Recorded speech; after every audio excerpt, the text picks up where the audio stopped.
대부분 본문은 두 단락으로 되어 있습니다. 우리가 너에게 피를 불어도 너희는 춤을 추지 않았고 우리가 곡을 해도 너희는 울지 않았다, 이 말씀과 두 번째, 수고하고 무거운 짐을 진 사람은 모두 내게로 오라는 말씀으로 되어 있습니다. 우리가 어떻게 보면 이 말씀이 아무 상관이 없는 듯 보입니다. 아무 관계가 없는 듯 보입니다. 그러나 이 말씀을 잘 들여다보면 아주 밀접한 관계가 있고 또 이 글 속에서는 참 지혜가 있음을 우리는 알게 됩니다.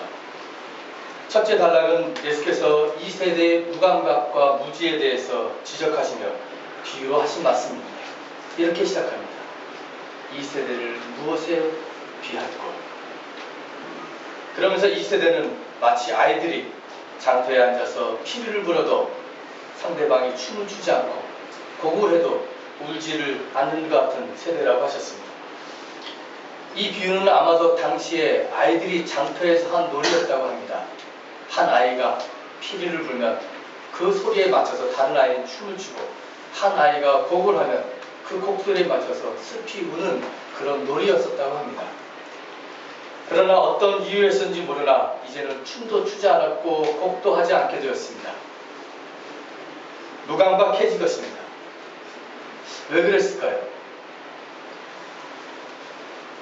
단지 대부분의 사람들은 가난했습니다. 특히 갈릴리 사람들은 하루하루 먹고 살기 힘든 처지에 있던 사람들이었습니다. 이들은 안식일에도 일해야 하기 때문에 안식일법도 못 지키고 그 당시 유대 종교로부터 죄인으로 낙인 찍힌 사람이었습니다. 토지는 예루살렘에 있는 귀주들이 다 가지고 있고 소장농으로서 1년 내내 소출을 해봐야 그 돈을 가지고 세금을 내기도 버겁던 시대였습니다. 불행히도 그들은 나라도 잃게 되었습니다. 식민지 백성들이었습니다. 그래서 1년 내내 이것저것 갈릴리에서는 밀란이 일어나고 십자가에서 수천 명이 처형을 당하게 된 것입니다. 그들은 자기 하나의 목에도 풀도 붙이기 힘든 상황 속에서 사회와 이웃의 처지를 돌아볼 기력도 없었습니다. 하루하루 연명하기가 힘든 상황 속에서 이웃과 사회는 무감각한 상태가 되고 만 것입니다. 스스로가 무기력에 빠져서 이웃에 대한 무관심의 상태가 되었고 자기 자신에 대한 근원적인 질문조차 할 수 없는 무지의 상태가 된 것입니다. 그래서 피리를 불어도 흥이 나지 않았고 누군가가 곡을 해도 슬피 울지 않게 되었습니다. 사회체제가 한 개인의 마음의 문까지도 이렇게 굳게 닫게 만드는 것입니다. 오늘 우리가 살고 있는 이 시대도 예수 시대와 비슷한 것 같습니다. 세계화와 신자유주의 경제 질서는 우리 모두를 강팍하게 만들었습니다. 1대 99의 사회가 되어서 모두가 1이 될 수 없는 뻔한 사실을 알면서도 1이 되고자 하면서 또 99 사람들이 그 중에서 서로 살아남고자 경쟁하고 있습니다. 언제 해고가 될지 모르는 불안감을 가지고 일터에 나가서 상관의 눈치를 보며 실적을 올리려고 서로 경쟁합니다. 훈훈한 공동체의 정신은 이미 사라지고 나와 당신의 관계가 나와 그것의 관계로 전락됐습니다.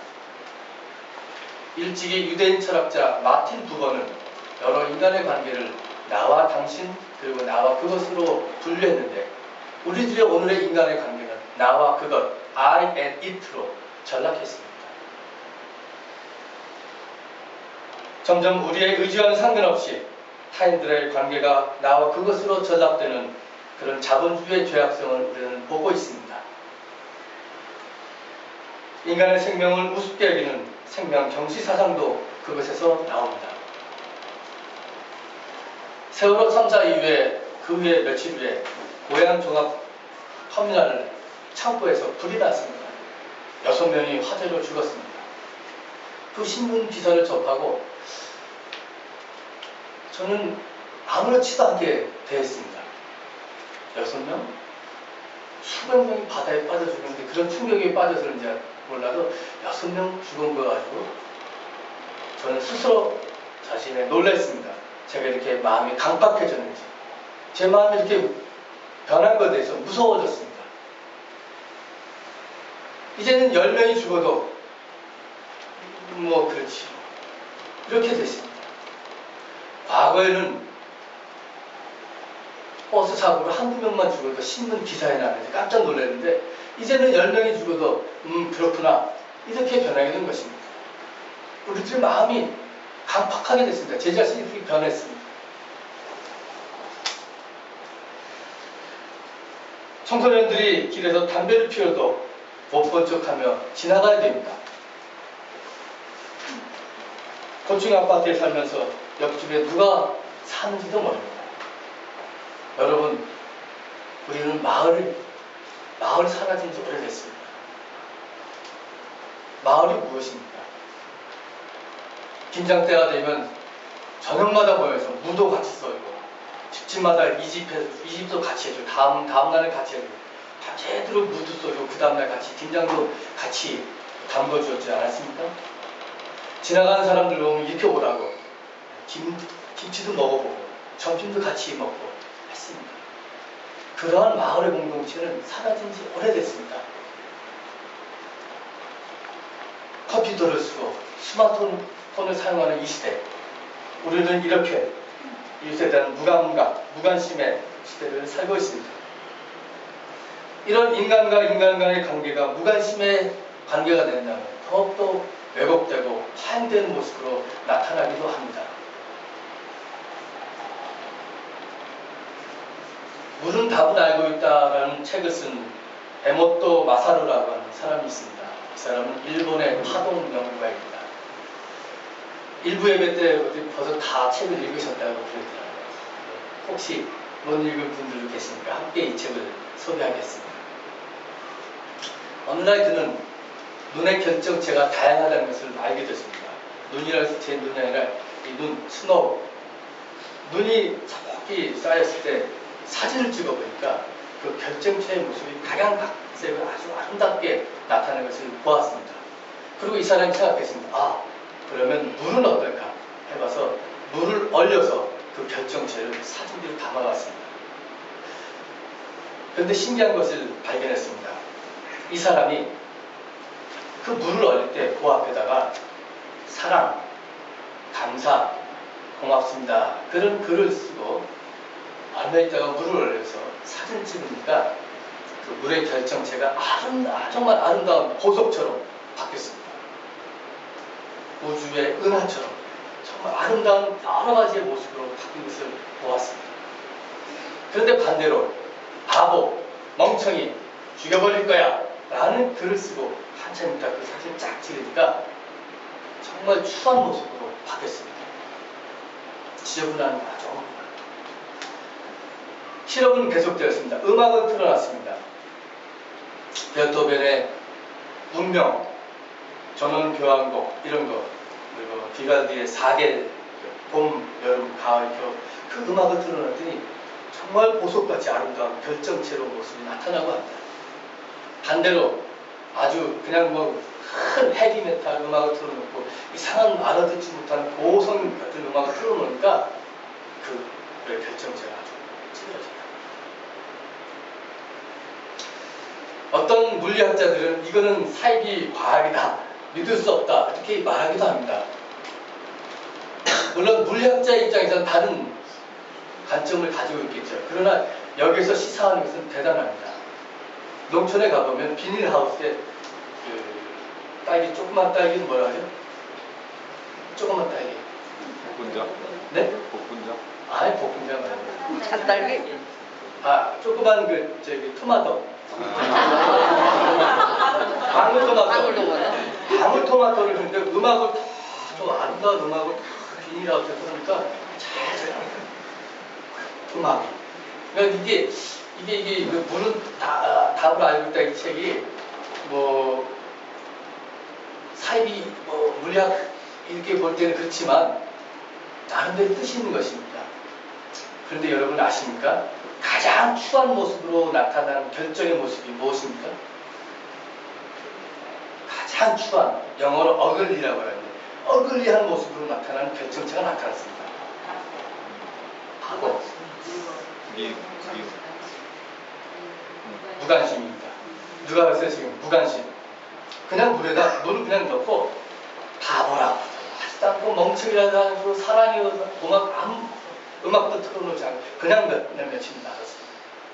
그러고 나서 물에 결정체를 올렸다 딱 치니까 제일 지저분한 모습으로 제일 어글리한 모습으로 나타나는 겁니다. 무관심. 무관심이야말로 정말 이 물의 결정체를 왜곡되고 추한 모습으로 나타냈던 것입니다.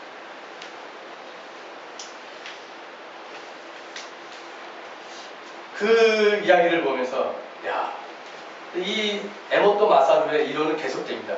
그러니 인간의 몸이 70%가 물로 되어 있는데 우리가 사랑합니다, 고맙습니다, 감사합니다라고 하는 말을 들을 때 기분이 좋아지는 것은 이런 원리가 있지 않은 건가 이렇게 얘기합니다.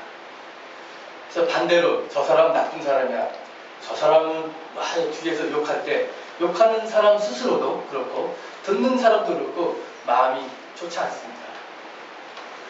에모토 마사루의 이론이 한편 맞는 것 같습니다. 무관심한 인간과 인간의 관계는 이렇게 물처럼 흉하게 되는 것입니다. 가족 간의 관계가 무관심의 관계일 때 얼마나 힘이 듭니까? 말 안 하고 지낼 때. 여러분 부부 간의 관계에서 싸움할 때 제일 힘든 관계가 무엇입니까? 말 안 하고 지낼 때 아닙니까? 별로 아니 저만 그런 거예요? 말 안 하고 며칠 지낼 때 부부 간의 관계가 가장 힘듭니다. 그래서 저와 같은 경우는 미국에 있을 때 그랬어요. 말 안 하고 참 힘들어서 제가 먼저 가서 미안하다고 항상 얘기합니다. 죄송하다. 근데 한국말로 얘기가 좀 쑥스러우니까 I am sorry 그렇게 넘어가죠. I am sorry 하는 그 말 한마디가 우리들의 관계를 풀어주고 기분 좋게 만듭니다. 교인 간의 관계는 어떻습니까, 여러분? 혹시 우리들 사이에 말 안 하고 지내는 사람들 있습니까? 오늘부터라도 우리가 테이블에 좀 섞여서 밥도 먹고 이야기도 하고 악수도 합시다.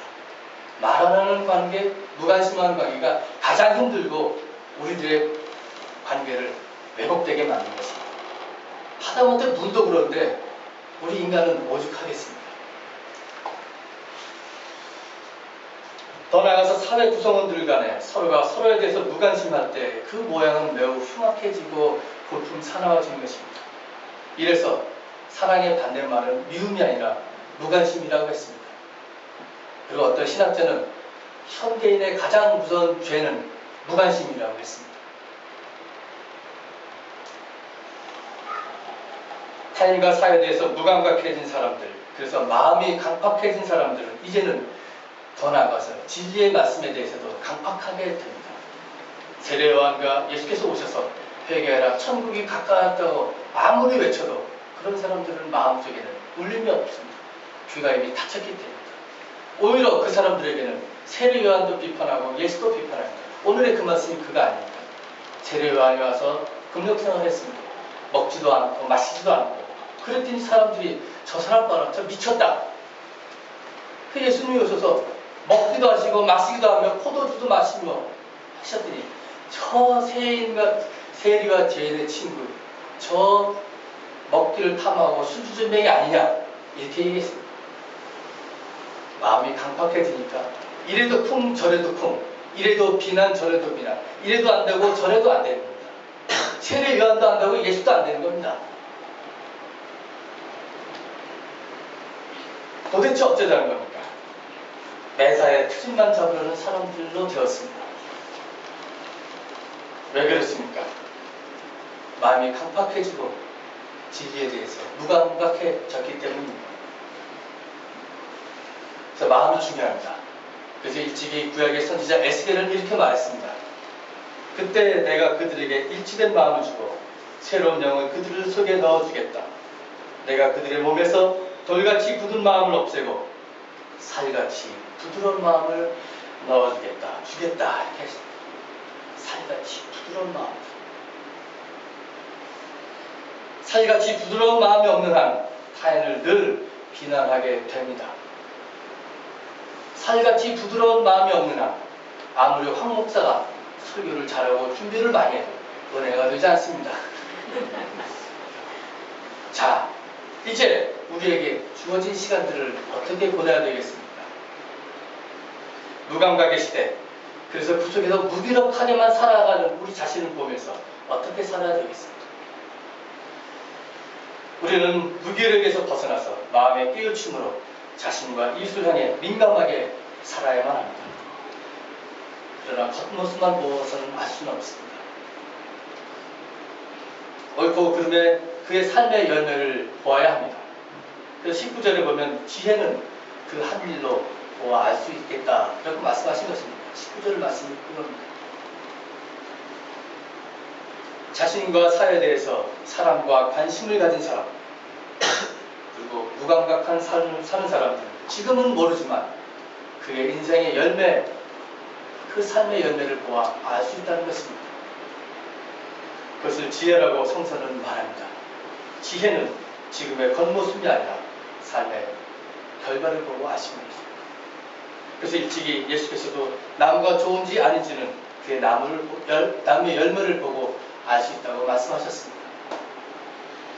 세례 요한의 금욕 생활이든지 예수처럼 세속적으로 살아가는 삶의 방식이든지 삶의 방식이 문제가 아니라 결국은 삶의 열매, 그 결과가 중요한 것입니다.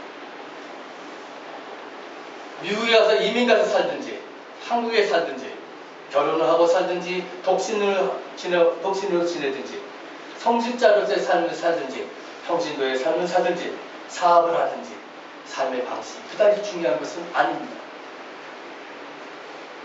중요한 것은 우리의 열매입니다. 예수님께서는 이 삶의 열매를 강조하시면서 그것을 아는 것이야말로 지혜라고 하셨습니다. 그러므로 우리는 현재의 경제적 지위나 사회적 위치가 중요한 것이 아니라 무감각의 시대, 무지의 시대, 그 속에서 무기력한 나 자신으로부터 벗어나 우리 모두를 위한 사랑과 화평의 하나님 나라를 위해서 일해야 하는 것이 더 중요한 것입니다. 그래서 우리의 삶을 통해 하나님 나라의 의의 열매를 맺는 것이 중요한 것입니다. 이렇게 하나님 나라의 의의 열매를 맺으려는 사람들은 주님 안에서 힘을 얻을 수 있습니다. 두 번째 단락이 그러므로 명확해집니다. 수고하고 무거운 짐을 진 사람들은 모두 내게로 오너라. 내가 너희를 쉬게 하겠다. 나는 마음이 온유하고 겸손하니 내 명예를 메고 나한테 배워라. 그리하면 너희는 마음에 힘을 얻을 것이다. 라고 말씀하고 있습니다. 예수님 당시에 가난한 사람들은 유대교 율법의 613가지의 율법에 지키지 못해서 억눌리고 짓눌렸습니다. 그래서 그들은 죄인 아닌 죄인이 되었고 모두가 다 무거운 짐을 지고 살았던 사람들입니다. 안식일조차 지킬 수 없었습니다. 몸이 아파서 안식일에 성전에 갈 수 없던 사람들이었습니다. 뱃사람들이었습니다. 짐승을 잡는 백정들이었습니다. 목동들이었습니다. 창녀들이었습니다. 이방인 노예들이었고 나그네였고 용병들이었습니다. 그들이야말로 생명을 부지하기 위해서는 그날 일을 해야 하는 수고하고 무거운 짐을 진 사람들이었습니다. 정결법, 안식일법은 안중에도 없었습니다. 아니 가질 수도 없었습니다. 그러니 알고 보면 그들에게 무거운 짐을 지게 한 것은 체제의 종교였습니다. 정치사회가 그들을 무감각하게 만들었다면 종교가 더욱 그들을 죄인으로 몰아넣었던 것입니다.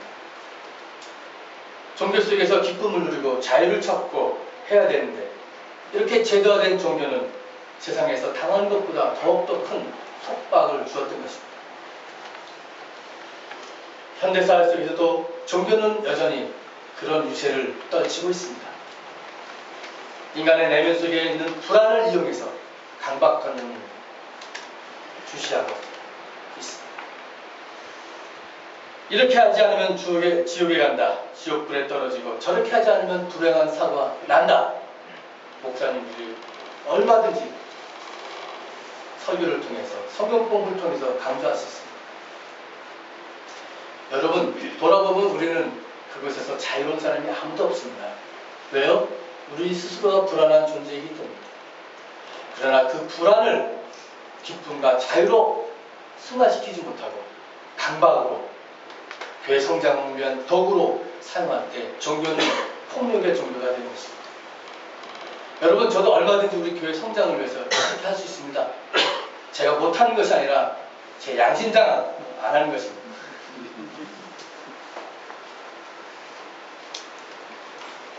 한번 해볼까요? 교회 부흥, 그거는 우리가 진리 안에 있으면, 우리가 정말 예수님 안에 뿌리를 내리면 부흥하지 않아도 받을 수가 없습니다. 사회 속에서 짐을 진 사람들이 종교를 통해 더욱더 무거운 짐을 지게 하는 것이 오늘의 현실입니다. 그러나 여러분, 이 모든 사람들, 짐을 진 사람들, 힘든 사람들, 주님은 다 오라고 하십니다. 그들을 쉬게 하겠다고 하십니다. 예수님은 이미 사람이 안식일을 위해서 있는 것이 아니라 안식일이 사람을 위해서 있다라고 선언하셨습니다. 인간을 위한 율법과 종교를 이미 선언하신 것입니다. 그런 주님이 오늘도 우리를 부르시고 계십니다. 인생고에 시달린 사람들, 지친 사람들, 하루도 긴장을 놓치지 못하는 사람들, 몸과 마음이 아픈 사람들, 경제적으로 어려운 사람들, 주님께서는 다 오라고 부르고 계십니다. 무거운 짐을 주지 않을 테니, 아니 오히려 지금의 짐을 벗어 버리게 해줄 테니 와서 내 안에서 쉼을 얻으라고 주님께서는 부르고 계십니다. 주님 안에서 위로와 기쁨과 휴식을 얻으라고 부르고 계신 것입니다. 그러나 그 말씀을 잘 살펴보면 거기에서는 한 가지 조건이 있습니다. 거저 주는 기쁨이 아닙니다. 이 말씀에 한 가지 조건이 있습니다. 그것이 무엇입니까? 나의 멍에를 메라. 내가 주는 멍에를 메라. 내가 주는 멍에를 메면 지금까지 너희들이 가지고 있던 수고하고 무거운 그 짐을 다 없애버려요. 주님께서 주시는 내 멍에를 너희들이 메라고 하셨습니다. 그것은 무엇입니까? 그것은 황금률과 사랑의 이중 계명입니다. 그러므로 너희는 무엇이든지 남에게 대접을 받고자 하는 대로 너희도 남을 대접하여라. 이것이 율법과 예언서의 본뜻이다. 마태복음 7장 12절 말씀입니다. 내 마음을 다하고 내 목숨을 다하고 내 뜻을 다하고 주 너의 하나님을 사랑하여라 하였으니 이것이 가장 중요하고 뜻나는 계명이다. 둘째 계명도 이와 같다. 내 이웃을 내 몸과 같이 사랑하여라 하는 것입니다. 이 두 계명에 온 율법과 예언서의 본뜻이 달려있다 이렇게 말씀하십니다. 예수께서도 율법과 예언서를 통달하셨습니다. 구약성경을 잘 아셨습니다. 그 구약성경을 딱 이렇게 요약하십니다. 남에게 대접받고자 하는 대로 너도 남에게 대접하라. 하나님을 공경하고 하나님을 사랑하고 내 이웃을 사랑하라. 이것이 너희가 오늘 져야 될 사랑의 멍에다. 이 멍에를 질 때는 그동안 율법적으로 억눌려왔던 수고하고 무거운 짐진 것들 다 벗어버리게. 유대교의 613가지의 율법 하루아침에 다 벗어버리게 해야 됩니다. 단 주님의 사랑에 이 멍에를 매는 한 그렇게 하시다는 것입니다. 그것이 우리를 무감각하게 만드는 정치와 더욱더 무거운 짐으로 속박하는 종교로부터 해방받을 수 있는 유일한 길입니다. 종교가 권력의 들러리가 되고 사람들을 무거운 짐을 지우는 데 앞장설 때 지혜를 터득하고 자유인이 되는 것은 예수의 삶과 가르침에서 찾을 수 있습니다. 그것이 하나님의 영원한 지혜를 배우는 길이요 자유를 얻는 진리의 길입니다. 요한복음 8장 31절에서 32절 이렇게 말씀하십니다. 너희가 나의 말에 머물러 있으면 너희는 참으로 나의 제자가 될 것이다. 그리고 너희는 진리를 알게 될 것이며 진리가 너희를 자유케 하리라. 인간을 속박하는 정치와 종교는 이 세대에 무관심 속에 빠지게 합니다. 그래서 피리를 불어도 거부해도 더 이상 움직이지 못하게 합니다. 그러나 예수의 참 제자가 되어서 그의 십자가의 길을 가는 길이 우리를 자유케 하는 길입니다. 이 길은 스스로 똑똑하다고 지혜 있다고 하는 사람들은 모르지만 스스로 어린아이같이 되는 사람만이 아는 길입니다. 여러분, 새민족교회가 율법적으로 혹은 율법으로 사람을 속박하는 교회가 되어서는 안 됩니다. 오히려 반대로 예수님을 따라가는 삶 속에서 자유함을 얻고 기쁨을 누리는 교회가 되어야 합니다. 저는 이런 말을 들을 때마다 가장 가슴이 아픕니다. 교회 나오면 머리가 아파. 교회가 나오면 힘이 들어. 그런 말을 하는 교우들이 가끔 있습니다. 그 말을 들을 때마다 아직도 내가 뭘 못하고 있구나 이런 반성을 많이 하고 있습니다. 그러나 여러분, 이제 우리는 그런 교우가 단 한 사람이라도 있다는 우리 스스로가 다 공동체적으로 반성하고 돌아봐야 됩니다. 주님께서 주시는 이 기쁨 안에서 왜 머리가 아프고 왜 답답하고 왜 힘들겠습니까? 서로 섬기는 그리고 사랑하는 주님의 명예를 서로 맬 때 그 길이야말로 우리를 무거운 짐을 내려놓는 길이요 우리가 해방되는 참 자유의 길입니다. 그리고 진리의 길입니다. 여러분, 힘들고 어렵지만 우리 모두가 함께 이 자유의 길, 진리의 길로 함께 한 걸음 한 걸음 나아갑시다. 주님께서는 오늘도 우리를 부르고 계십니다. 수고하고 무거운 짐진 자들아, 다 내게로 오너라. 내가 너를 쉬게 하겠다. 이 말씀을 가지고 잠시 묵상하시겠습니다.